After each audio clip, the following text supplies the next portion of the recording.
second time around, I didn't have to prove myself. I mean, everybody knew that I knew what I was doing. And with Tim, it was more like, you know what to do kind of thing.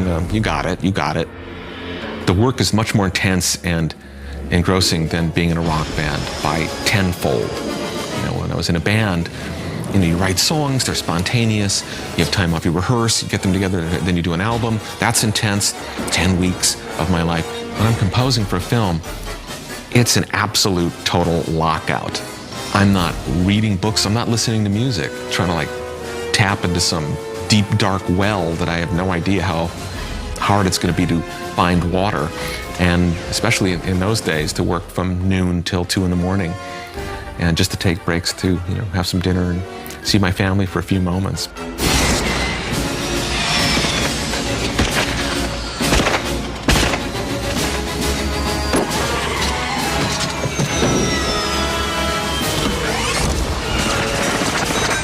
Batman Returns was halfway for me between doing a film score and writing music for an opera, because every scene felt like the curtains were opening up on a theatrical vignette, and I'd play the music and the characters would do their stuff. Everything was very broad, and then the curtains would close and the next scene begins. It has that feel to it, and that's really fun, even more so than the first.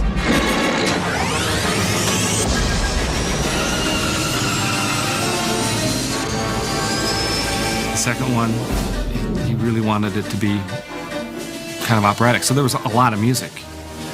It's almost wall-to-wall music from the get-go. There was about 95 minutes of score, which is about double the average length of the film score, and almost every cue is broad and theatrical. So out of the 95 minutes, I would say 80 of those minutes are really big in some way or another, and not much coasting at all. Very often in film, you play your big scenes big, and then you coast along and stay out of the way and come up for your next big scene. In this movie, it's like one big scene after the next. Now, pretty little thing.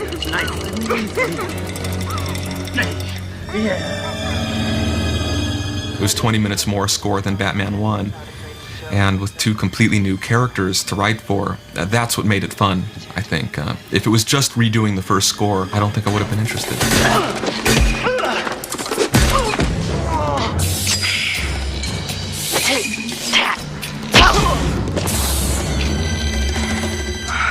Thanks. Tim will just talk to me in a completely gut level way. He'll just tell me his feelings about this character, his feelings about that character. We never talk specifically, it's going to be this kind of music or that kind of music, because we've worked together so much. We know that it never ends up being what we think it's going to be. So there's no point in being specific that way.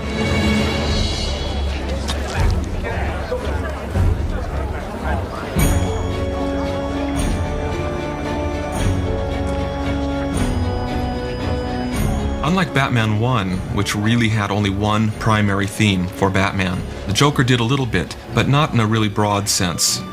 These 3 characters all have huge, independent, thematic pieces of material that follow them around, and they're all primary, none of them are secondary.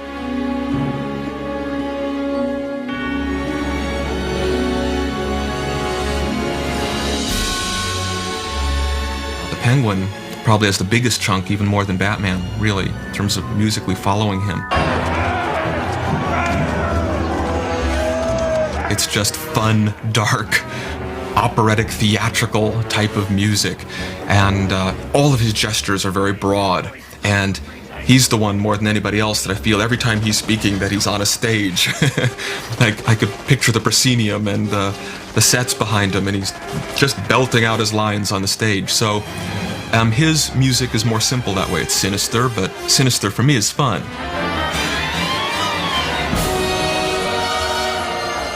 And my favorite Penguin scene is when he dies. I'll murder you momentarily.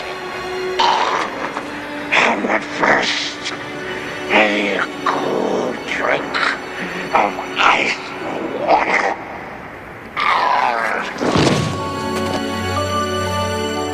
I always love the image of the monster in a pathetic sense, because that goes right back to day one with Frankenstein and all these classic monsters, and yet there in the final moments you're feeling sorry for this poor thing because he just is what he is. It goes right back to the 30s for me, and I just loved it. Catwoman's character is both more complicated and more frisky.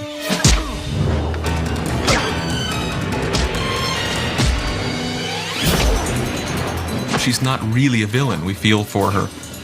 And the way she becomes the Catwoman is in a way that she's victimized. So her transformation into the Catwoman, for me, was almost like a metaphor for the loss of innocence. She becomes this thing because of circumstances which she can't control.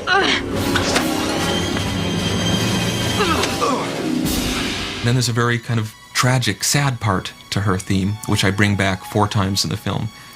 And that kind of represents the life that she left behind and the part of her that she doesn't seem to have any comprehension where it came from. It's the so-called normal guys who always let you down. Sickos never scare me. At least they're committed.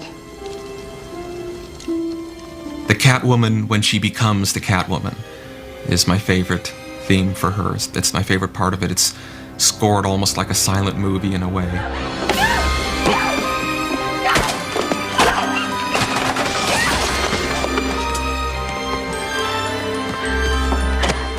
She's essentially destroying her apartment, and in the process this big piece of music is playing over it and not necessarily catching her action in a very scory way, but playing more from inside her head. As we were working on it and he was showing me it, I was going, I don't know. But then after we recorded it, it's like, yeah, that's really great. This is the high screeching motif with the high strings, harmonics. It ended up being chilling to me.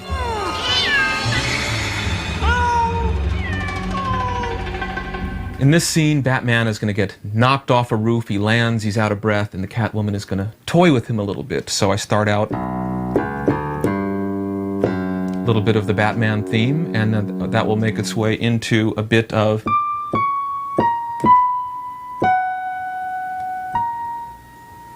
the Catwoman's theme, a few notes, and I'll see how they work together. And in this little demo with synthesizers, I play against the screen and see how it all works. Batman is knocked down. And she's going to have her fun with him. So we keep it nice and slinky. You can't net to a girl like me. Handsome, dazed, and to die for. Nice and smooth, and I see the mistletoe up above. She notices the mistletoe. Again, we bring back the high strings. That's her little thematic piece that keeps coming back over her. And she's going to give him a nice cat kiss. You're the second man who killed me this week. I love the way he licks his lips after she licks him. That's my favorite part of the scene. Batman, of course. I tapped into the thematic pieces from the first movie.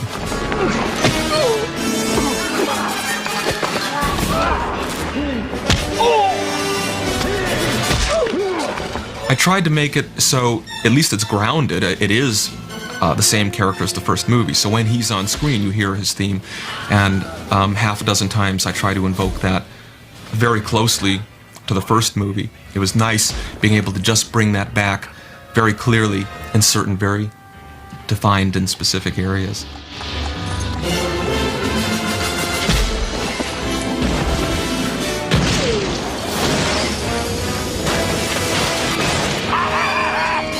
The way I score action sequences is the way Carl Stalling scored Warner Brothers cartoons, which is very cuey, catching lots of action, catching lots of moments and gestures and things, and it takes so much time.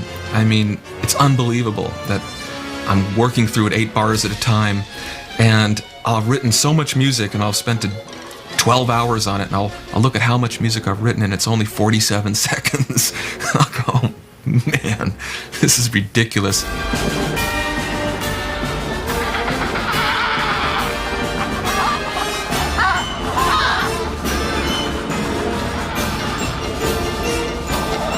I love doing these action scenes. Of course, this is kind of unique because one of the biggest action scenes has nothing but penguins marching. And that was really fun. I like that. There was no gunshots or jet engines to compete with.